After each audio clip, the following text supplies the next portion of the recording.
Let's say you have a bold vision, something new, something exciting. The biggest mistake that you can make is trying to do it all yourself. Or worse, assigning tasks to people without inviting them into their own sense of ownership. Hi, my name is Josselyne Herman-Saccio, the host of Be Unmessable with the podcast. I am a master coach, vision architect, and thought partner who works with high performers to live their dreams instead of chase them and be what I call unmessable with, no matter what life throws at them. And for those of you that have been following my work for the past 39 years in transformative leadership, you know that I have seen this pattern destroy more brilliant visions than any external obstacle ever could. If you're launching something, a business, a nonprofit, a community project, you need collaborator, but not just helper, founding collaborator. So here's what we're going to cover today.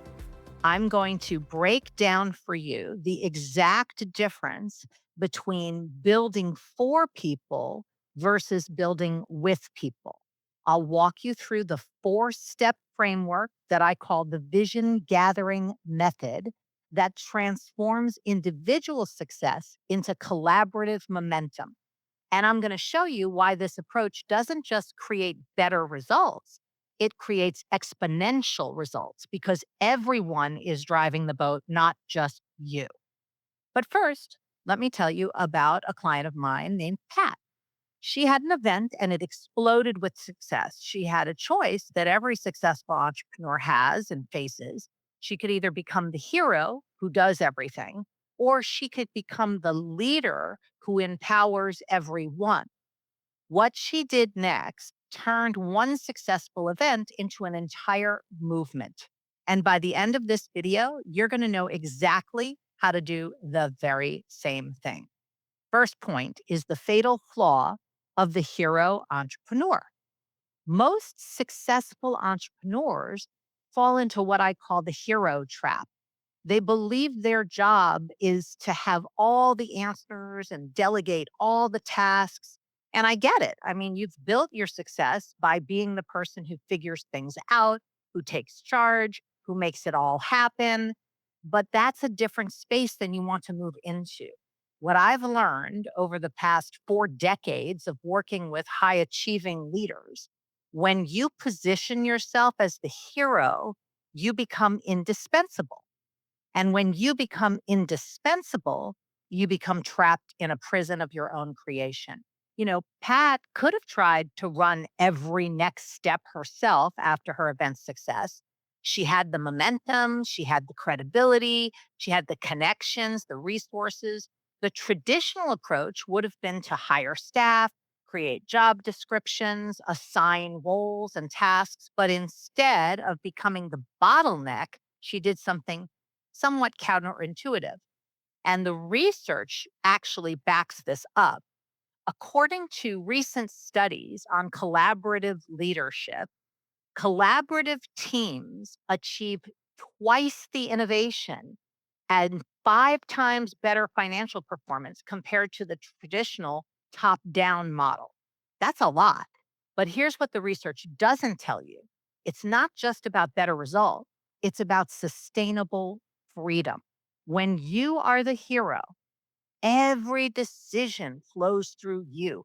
Every problem lands on your desk.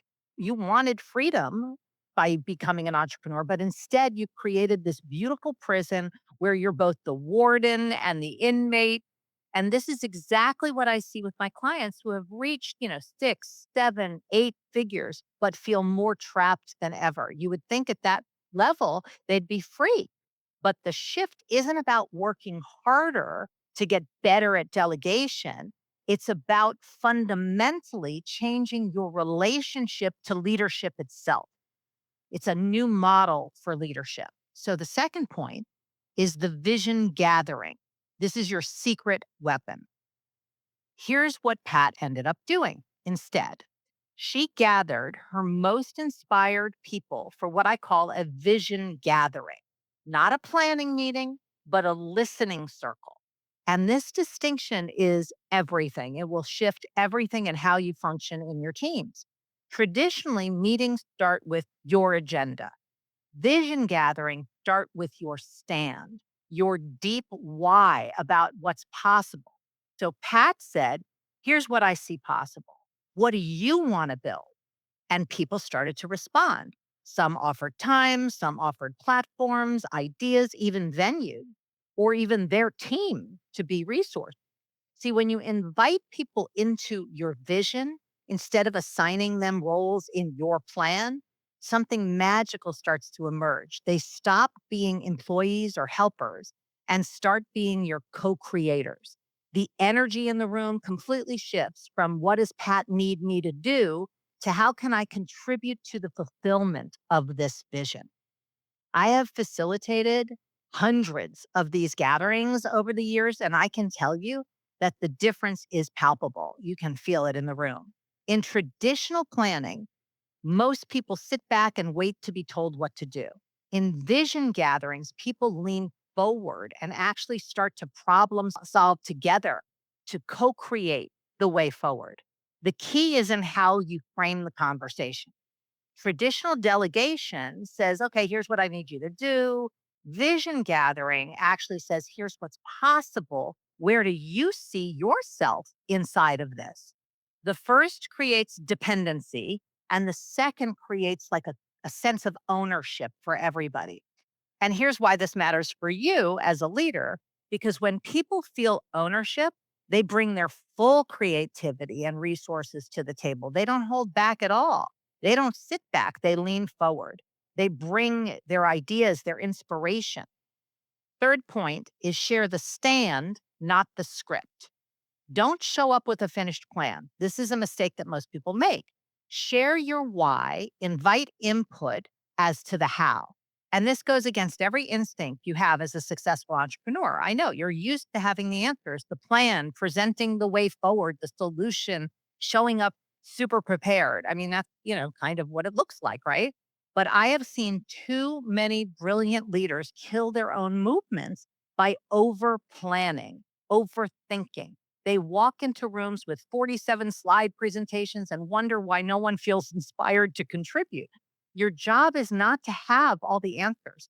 Your job is to hold the space and the vision so clearly that other people can see themselves inside of it. So when Pat shared her stand, her vision, her deep why about what was possible, she didn't dictate the how. She created the space for others to bring their genius to the table. And that's when the magic really starts to ignite. People start connecting dots that she never even seen before. They brought resources she didn't even know were available or even existed in some cases.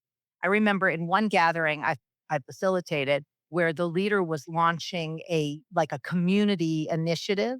So instead of presenting the detailed plan, she simply shared her vision for what could be possible in the community. And one person offered their marketing expertise, another had connections to like local media outlets, a third person owned a venue that would be perfect for events that they were willing to donate. None of these contributions were on her original plan because she couldn't have even known that they were available. But by sharing the vision and the stand instead of the script, she unlocked resources and creativity that multiplied her impact exponentially.